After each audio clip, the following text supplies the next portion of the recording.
Hello students, পারুল একাডেমির পক্ষ থেকে আমি হিয়াগো মজুমদার আজকে তোমাদের জন্য নিয়ে চলে এলাম নিট জুওলজির একটা মোস্ট ইম্পর্টেন্ট টপিক, একটা প্রচন্ড ইম্পর্টেন্ট টপিক, একটা যেটা বায়োলজির মেন বেসিকটাই সেটার উপর ডিপেন্ডেবল হয়ে চলছে।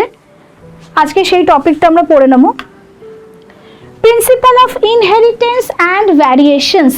আজকে যে টপিকটা আমাদের সেটা হলো principal of inheritance variations.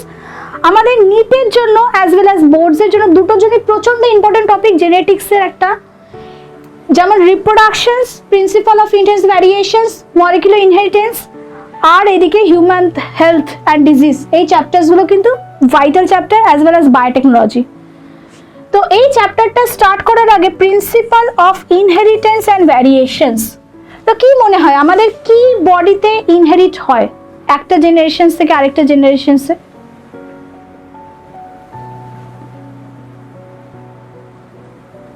Hello, প্রত্যেকে আমার কথা শুনতে পাচ্ছ?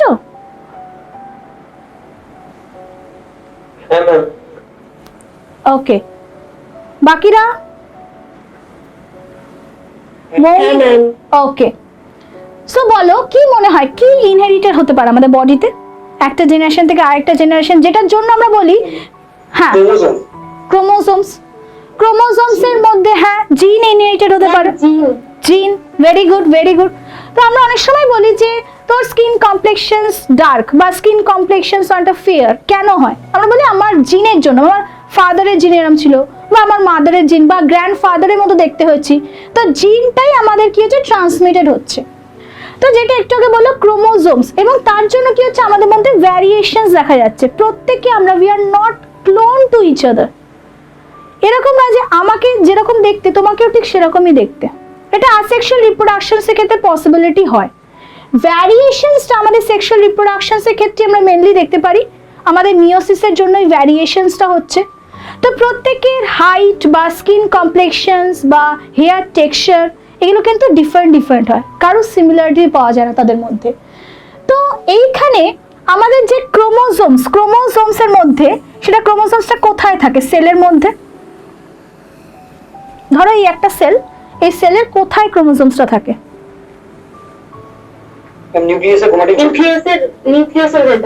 ভেরি গুড, নিউক্লিয়াসের মধ্যে। সেলের একটা vital brain of the cells বলছি, নিউক্লিয়াসের মধ্যে আমাদের এই নিউক্লিওলাস থাকছে আর এই মেট্রিয়ালস গুলো থাকছে। এইটা বলতে পারবে যে ক্রোমোসোমস নিউক্লিয়াসের মধ্যে তো থাকে, এটা কারেক্ট, একদম কারেক্ট।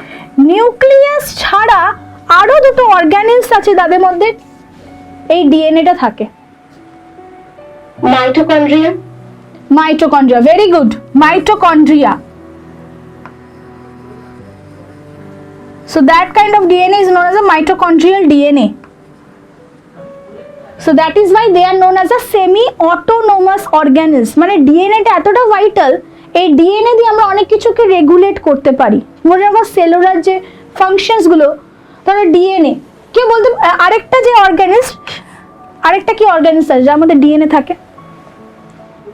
একটা মাইটোকন্ড্রিয়া বললো, এমআইটি, শর্টে লিখলাম এমআইটি, মাইটোকন্ড্রিয়া। একটা বললো নিউক্লিয়াস, আরেকটা কেউ বলতে পারবে? একটা ওভারঅল সেলসে বলছি।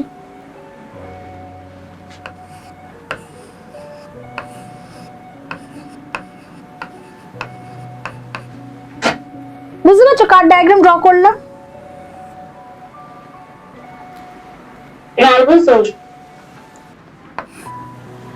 রাইবোসোমস এই যে এরকম একটা হবে, এই হবে এই রাইবোসোমস। এইটা ড্র করলাম একটা double membrane bound cell organelles, যেটা আমাদের ফটোসিনথেসিসে হেল্প করে। সে অর্গানেলসটা কি? হ্যাঁ, ক্লোরোফিলস থাকছে ক্লোরোপ্লাস্টের মধ্যে। তো ক্লোরোপ্লাস্টের মধ্যে, প্লাস্টিডের মধ্যেও কিন্তু তাদের নিজস্ব ডিএনএ থাকে। তার মানে মাথায় রাখো তিনটে পোর্শনস আমাদের ডিএনএটা রয়েছে। তাহলে কি নিউক্লিয়াস, মাইটোকন্ড্রিয়া, সেলের মধ্যে মাইটোকন্ড্রিয়া, প্লাস রয়েছে তোমার ক্লোরোপ্লাস্ট। এগুলো কিন্তু নিটের জন্য ভাইটাল। নিটে কিন্তু এরকম টাইপেরই কোশ্চেন্স আসবে যে নিউক্লিয়াস তো সবাই বলতে পারবে যে নিউক্লিয়াসের মধ্যে ডিএনএ থাকে, বাট নিউক্লিয়াস ছাড়া আরো দুটো সেল অর্গানসের মধ্যে ডিএনএ থাকে, একটা হচ্ছে মাইটোকন্ড্রিয়া, আরেকটা হচ্ছে তোমার ক্লোরোপ্লাস্ট। ঠিক আছে, ক্লিয়ার আছে প্রত্যেকে? এরপরে আমাকে আরেকটা কনসেপ্ট বলো। আজকে আমরা ফার্স্টে বেসিক কনসেপ্ট দিই, তারপরে ডিটেলিং এ যাব। তো একটা কনফিউশন আমার হচ্ছে, দেখি তোমরা কে বলতে পারবে, যে ক্রোমোজোম আর ক্রোমাটিন এই দুটোর মধ্যে ডিফারেন্স কি, আগে বলো। ম্যাম ক্রোমোজোম মানে যেটা হচ্ছে বেশি গাঢ়ত্ব থাকবে না, মানে ঘন থাকবে না, কিন্তু ক্রোমাটিন যেটা বেশি ঘনত্ব যুক্ত থাকবে। ঘনত্ব যুক্ত থাকবে। একটাকে লিখছি হচ্ছে আমি ক্রোমোজোম, আরেকটাকে লিখছি ক্রোমাটিন। দেখো, ক্রোমোজোম আর ক্রোমাটিনটা মনে করবে জাস্ট একটা থ্রেড লাইক স্ট্রাকচার, ঠিক আছে, একটা থ্রেডের মতো, জাস্ট মনে করবে একটা থ্রেড। সেই থ্রেডটাই যখন কি হচ্ছে কন্ডেন্সড হয়ে যাচ্ছে, মানে কিভাবে, due to process of dehydration মানে কি, ওয়াটারটা যখন বেরিয়ে যায়, ওয়াটার রিমুভাল যখন হয়, ডিহাইড্রেশন যখন হচ্ছে, এই ক্রোমাটিনটাই কন্ডেন্সড হয়ে কি ফরমেশন করে, ক্রোমোজোম। এই যে এই স্ট্রাকচারটা ফরমেশন করছে, ক্রোমোজোমস ফরমেশনস করছে। তাহলে ক্রোমাটিনটা যেটা থ্রেড লাইক স্ট্রাকচার ছিল, সেটাই ধরো তুমি একটা লস্যি গ্লাস নিয়েছো, লস্যি গ্লাসটার মধ্যে কি করে তুমি স্ট্র দিয়ে তার ওয়াটারটাকে যে সাক করে নিলে, তাহলে এই নিচে যে কার্ডটা প্রেসিপিটেট হলো, তারপরে সেটা কনডেন্সড হয়ে গেল। তাহলে আনকনডেন্সড ফর্ম সেটাকেই বলছি ক্রোমাটিন, আর কনডেন্সড ফর্মটাকে বলছি ক্রোমোজোম। এইটুকুনি মাথায় ঢুকলো? ওকে। এরপরে যখন আমি টার্মটাকে ইউজ করছি ক্রোমাটিড, কি বললাম, টার্মটাকে ইউজ করলাম ক্রোমাটিড, ক্রোমাটিন নয়, ক্রোমাটিড। ক্রোমাটিড কাকে বলে? What do you mean by the terms chromatid?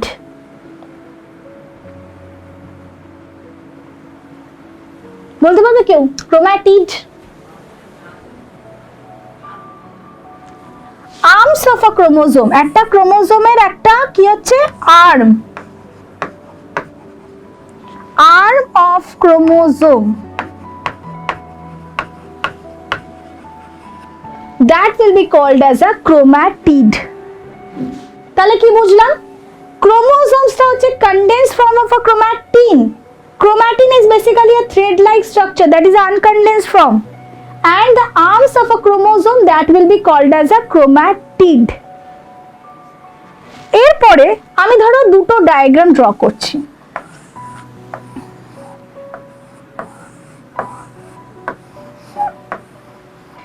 এই যে দুটো ডায়াগ্রাম তোমরা দেখতে পাচ্ছ, এটা ফিগার এ দিলাম, এটা ফিগার 2 দিলাম।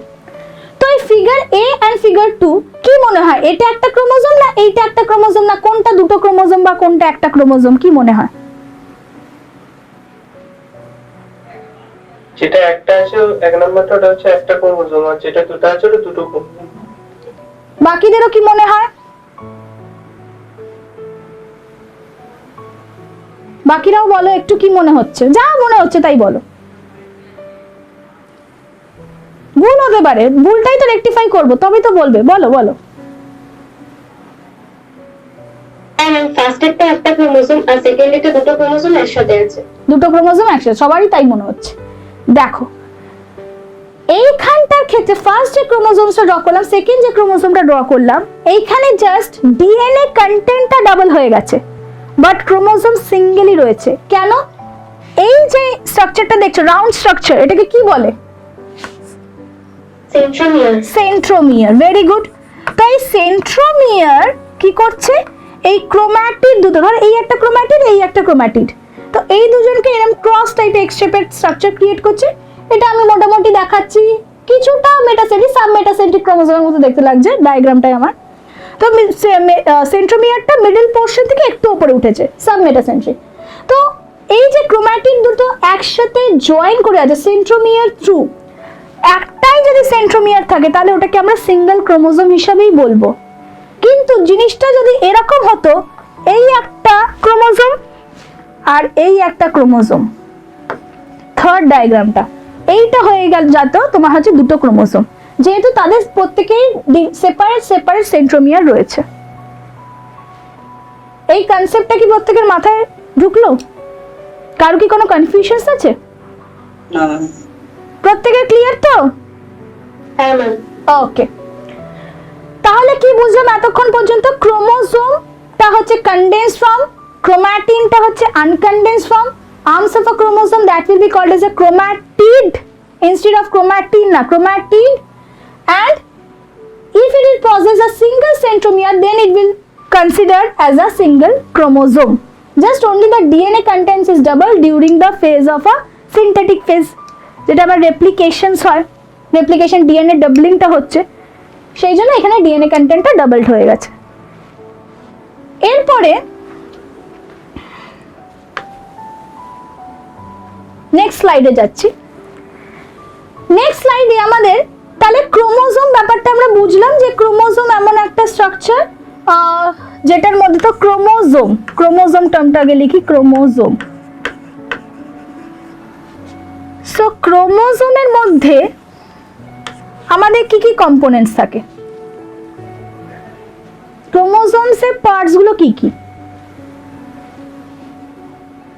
ক্রোমাটিড, ক্রোমাটিন, হ্যাঁ আমি এবারে যদি বলছি কেমিক্যাল কম্পোজিশনের বেসিসে, এটা ঠিক বলছো। স্ট্রাকচারাল যদি স্ট্রাকচারাল পার্টস গুলো দেখি সেন্ট্রোমিয়ার, ক্রোমাটিন, ঠিক আছে, আমি এটা কেমিক্যালি কি করে কম্পোজড, কেমিক্যাল কম্পোজিশনস এর রেসপেক্টে জিজ্ঞেস করছি।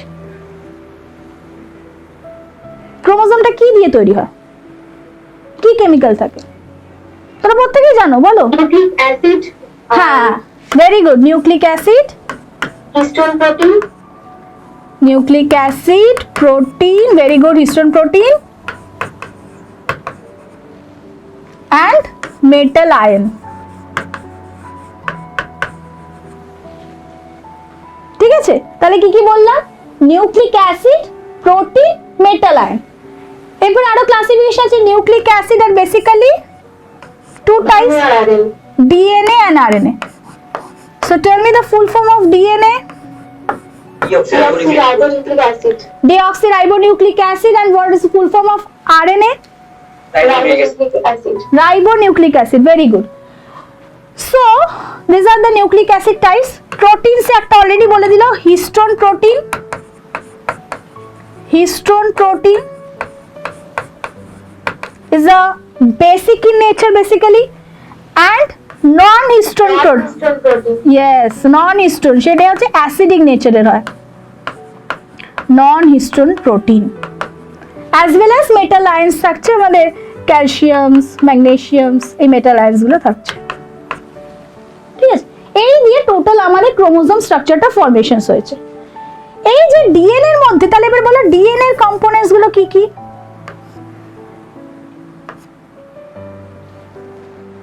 নাইট্রোজেন বেস, পেন্টোজ শর্করা, আরেকটা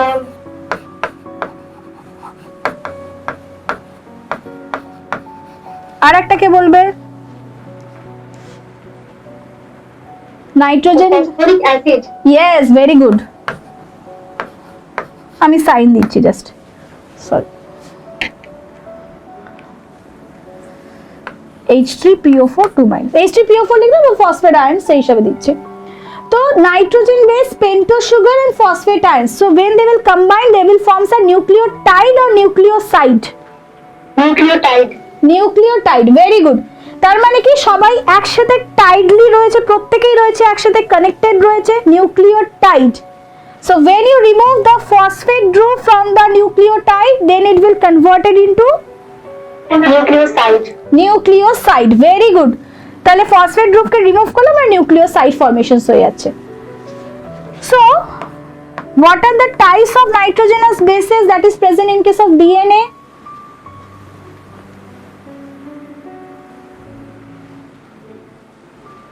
DNA নাইট, পিউরিন এন্ড পিরিমিডিন।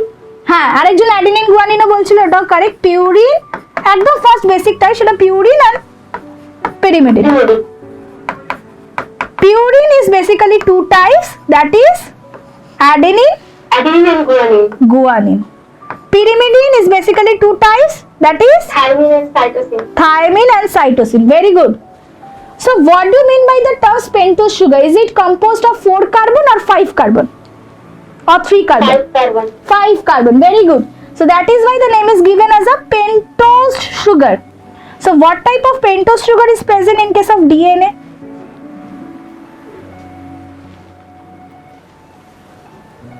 বলতে পারবে ডিএনএ এর ক্ষেত্রে কি টাইপস অফ পেন্টোজ সুগার পাচ্ছি? Deoxyribose. Deoxyribose. Very good. Deoxyribose sugar. Okay. And in case of RNA, same way, nitrogen base, N2 base, then sugar, then phosphate. তাই তো? Nitrogen base, purine, and pyrimidine. Pyrimidine. So what are the types of purines are present? How many types of purines are present? Adenine and guanine. Adenine and guanine. And in case of pyrimidine, and uracil. cytosine and uracil. Cytosine. Very good, very good. So instead of thymine, in case of RNA, uracil is present. So now tell me what type of sugar is present in case of RNA? Ribose sugar. Very good, ribose sugar. Can you able to differentiate between deoxyribose and ribose sugar? পার্থক্য কেউ বলতে পারবে? Deoxyribose আর ribose সুগারের মধ্যে কি পার্থক্য হয়? কেন টার্মসে একজনকে বললাম ডিঅক্সি আর একজনকে কনসিডার করলাম অ্যাজ আ রাইবোজ?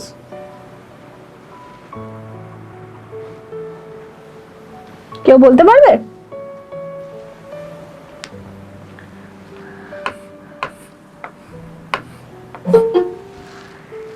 এদের ক্ষেত্রে কি হয়, এই যে 5টা কার্বন থাকে কিরকম দেখতে মাথা রাখবে, একটু পরে ডায়াগ্রামসে দেখাচ্ছি, এটা একটা রাফ ডায়াগ্রাম দেখাচ্ছি। কিরকম মনে হবে যে একটা মুকুট রয়েছে, একটা ক্রাউন রয়েছে আর একটা ডায়মন্ড রয়েছে, ঠিক আছে, ক্রাউন আর ডায়মন্ড। তো এইখানে এটা কি হচ্ছে, সব কার্বন দিয়ে তৈরি। একটু আগেই বললো যে পেন্টোজ সুগার দিয়ে তৈরি হচ্ছে। পেন্টোজ সুগার মানে হচ্ছে 5 কার্বন সুগার থাকছে। তাহলে এই পজিশনসটাকে আমরা ফার্স্ট কার্বন ধরছি, এই পজিশনটাকে সেকেন্ড কার্বন ধরবো, এই পজিশনটাকে থার্ড, এটাকে ফোর্থ, আর এইখানে একটা কার্বন জুড়িয়ে দেবো, সেটাকে আমরা ফিফথ বলবো। তাহলে কি বললাম, এটা হচ্ছে ফার্স্ট, এটা সেকেন্ড, এটা থার্ড, ফোর্থ, ফিফথ, এরকম করে স্ট্রাকচারটা ড্র করা আছে, ঠিক আছে। তো এর যদি সেকেন্ড প্রাইম পজিশন, আরএনএ এর ক্ষেত্রে স্ট্রাকচারটা কিন্তু এরকমই দেখতে হবে। দেখো আরএনএ স্ট্রাকচার ড্র করছি, এইখানে 1 আছে, এখানে 2, এখানে 3, এখানে 4, আর এই জায়গাটায় হচ্ছে 5। এই যে স্ট্রাকচারটা রয়েছে, তো ডিঅক্সিরাইবোজ এন্ড রাইবোজের মধ্যে ডিফারেন্সটা কোথায়? ডিঅক্সি ওয়ার্ডসের মধ্যেই কথাটা লুকিয়ে আছে। ডিঅক্সি এর 2 প্রাইম পজিশনসে, এখানে প্রাইম ওয়ার্ডটা ইউজ করছি আমরা, কেন হচ্ছে মানে cyclically they are linked, that is why we are using this term prime. So 2 prime পজিশনসে যদি ডিএনএ এর ক্ষেত্রে ধরি, ডিএনএ এর ক্ষেত্রে, কার ক্ষেত্রে ধরলাম, ডিএনএ এর ক্ষেত্রে 2 প্রাইম পজিশনসে আমরা দেখতে পাবো একটা গ্রুপ, সেটাকে বলবো, সরি এটা ধরো ডিএনএ লিখলাম, এইচ, ডিঅক্সি, ডিঅক্সি মানে অক্সিজেনকে এলিমিনেট করে দিয়েছি। সেখানে রাইবোজের ক্ষেত্রে এখানে দেব OH, রাইবোজের ক্ষেত্রে 2 প্রাইম পজিশনে সেটা হয়ে যাবে কি OH মানে হাইড্রক্সিল গ্রুপ। তাহলে বেসিক ডিফারেন্সটা কি হলো, 2 প্রাইম পজিশনসে রাইবোজ বা আরএনএ এর ক্ষেত্রে যে সুগারটা রয়েছে রাইবোজ সুগার, তার 2 প্রাইম পজিশনসে রয়েছে OH group means hydroxyl group. তো যখন সেটা we are talking about the DNA মানে ডিঅক্সিরাইবোজ সুগার, তাহলে কি করছি আমি ওটাকে ডিঅক্সি মানে ওটাকে আমি জাস্ট এলিমিনেট করে দিচ্ছি, করে কি পড়ে থাকছে H। তাহলে 2 প্রাইম পজিশনসে যদি H থাকে তখন সেটাকে ডিঅক্সিরাইবোজ সুগার বলে, আর 2 প্রাইম পজিশনে যদি OH থাকে মানে OH, তখন তাকে আরএনএ এর যে রাইবোজ সুগার তখন বলছি। এই কনসেপ্টটা কি প্রত্যেকে ক্লিয়ার হলো? কেন ডিঅক্সি? তাহলে এইগুলো হচ্ছে তোমাদের নিটের জন্য এরম ভাবে তোমাদের কনসেপ্টটাকে ক্লিয়ার করে আস্তে আস্তে স্টেপ বাই স্টেপ তোমাদের এগোতে হবে। যত কনসেপ্ট ক্লিয়ার করতে থাকবে তত কিন্তু ব্যাপারটা বুঝবে এবং যে কোনো রকমের কনসেপচুয়াল কোশ্চেন তোমরা ইজিলি অ্যান্সার করতে পারবে if you know the concept properly. তাহলে ডিএনএ এর ক্ষেত্রে কি বললাম, ডিঅক্সি মানে ওটাকে আমি রিমুভ করে দিন, জাস্ট এইটুকুনি মাথায় রাখো 2 প্রাইম পজিশনসে আমি ডিএনএ এর ক্ষেত্রে এইচ বসাচ্ছি, আরএনএ এর ক্ষেত্রে সেখানে ওএইচ বসাচ্ছি। আরেকটা জিনিস যে এই যে হিস্টোন প্রোটিনটাকে আমরা কি বলি, বেসিক প্রোটিন।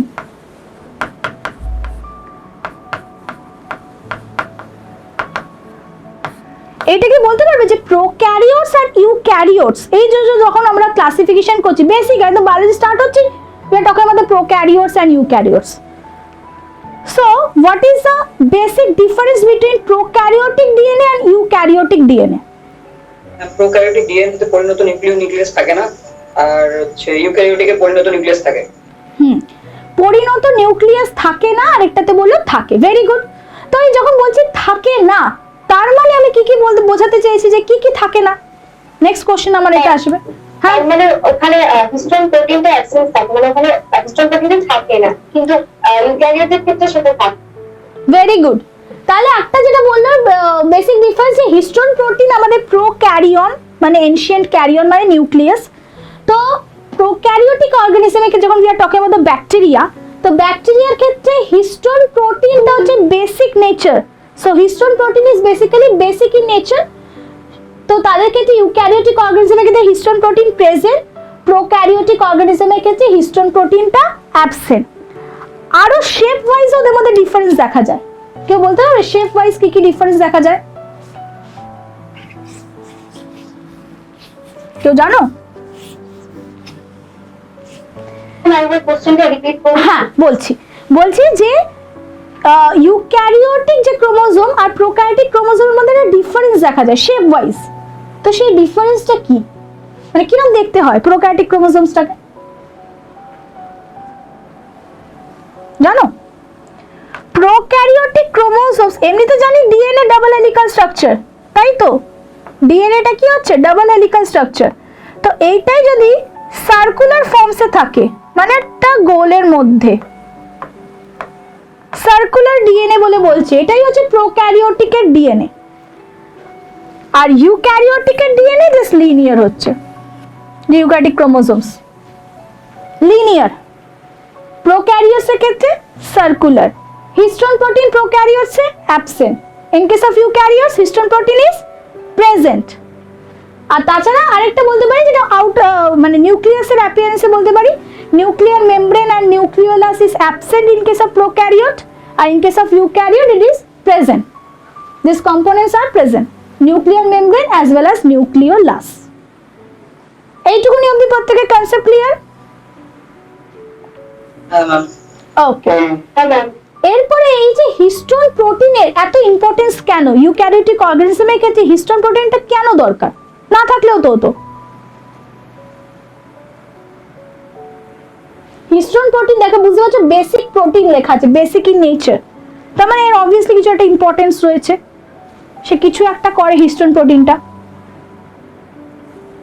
বলতে পারবে কেউ কি করতে পারে হিস্টোন প্রোটিনটা? দেখো হিস্টোন প্রোটিন একটা বললাম বেসিক নেচারের হচ্ছে, প্রত্যেকের কাছে ভয়েস ক্লিয়ার তো? হিস্টোন প্রোটিনটা কি হচ্ছে, এটা basic nature. First of all এটা আমরা অলরেডি জেনে গেছি। এ কি করে, এই যে ডিএনএ এর এই যে এই গ্রুপটা, এটা কি group? Phosphoric acid. Phosphoric acid মানে হচ্ছে দেখো সাইনও দিয়েছি নেগেটিভ সাইন, অ্যাসিডিক গ্রুপ। তো অ্যাসিডিক গ্রুপকে যদি বেসিক গ্রুপের সাথে পাঞ্চ করা যায় তাহলে কি হবে জিনিসটা? অ্যাসিড প্লাস বেস রিঅ্যাকশন করছে, সেই প্রসেসটাকে কি বলে? কেমিস্ট্রিতে আমরা বারবার ইউজ করি, অ্যাসিডের সাথে বেস মিলিয়ে দিলাম, কি তৈরি হলো? তাহলে HCl প্লাস NaOH। হ্যাঁ বলো। প্রশমন। প্রশমন বিক্রিয়া মানে নিউট্রালাইজেশন বা প্রশমন, একদম কারেক্ট অ্যান্সার বলেছে।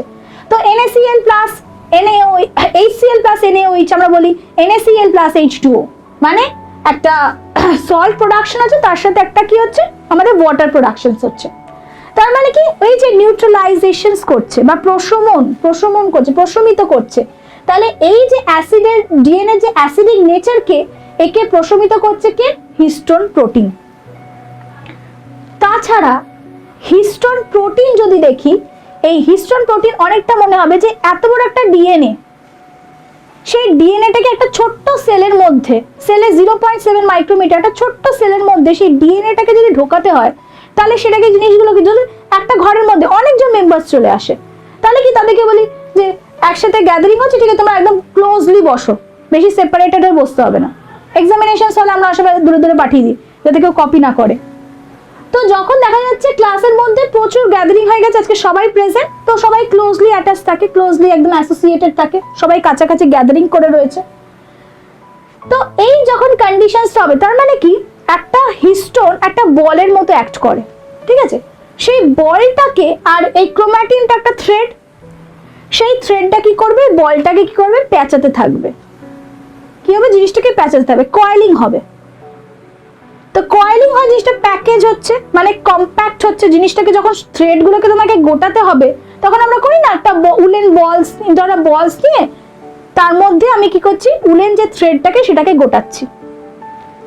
তাহলে সেইটা জিনিসটা করে হচ্ছে হিস্টোন প্রোটিন। হিস্টোন প্রোটিন একটা বলের মতো অ্যাক্ট করে, ডিএনএটা ওর সারাউন্ডিং এ র্যাপড হয়, এরকম করে পেঁচাতে থাকে।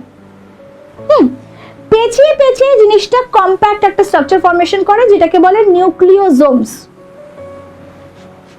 সেটা নিয়ে আমরা পড়বো। ধরো এইখানে ধরো বলটা রয়েছে, আমি একটু করছি, ধরো এরকম বলটা রয়েছে, ঠিক আছে? বলটাকে ঘিরে ডিএনএটাকে আমি কি করছি? এই ডিএনএ ডাবল হেলিকাল স্ট্রাকচার, কেউ বলো না single stranded, DNA double helical স্ট্রাকচারকে আমরা র্যাপিং করছি। তো এই র্যাপিং যখন করছি, এই যে বলটা কি কি দিয়ে তৈরি হয়, কেউ বলতে পারবে বলটা কি কি দিয়ে তৈরি হয়? এই যে হিস্টোন প্রোটিনটা, বলটা তো হিস্টোন প্রোটিন বলে বলছি আমরা। এই হিস্টোন প্রোটিনের কম্পোনেন্টস গুলো কি কি? কতগুলো? H2A, H2B, H3 আর H4। Very good. হিস্টোন অক্টামার হিসেবে আমরা ওয়ার্ডটাকে ইউজ করি। H2A, H কি বললাম? H2A, একটু আগে বললাম H2A, দেন H2B, দেন H3, দেন H4।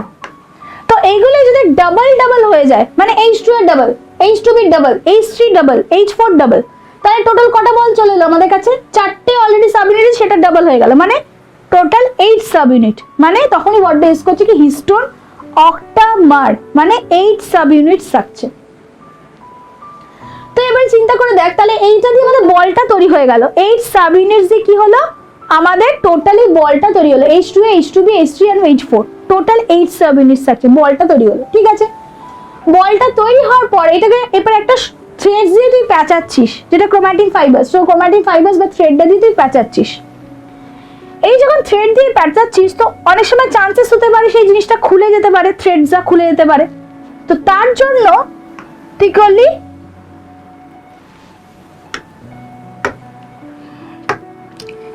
H1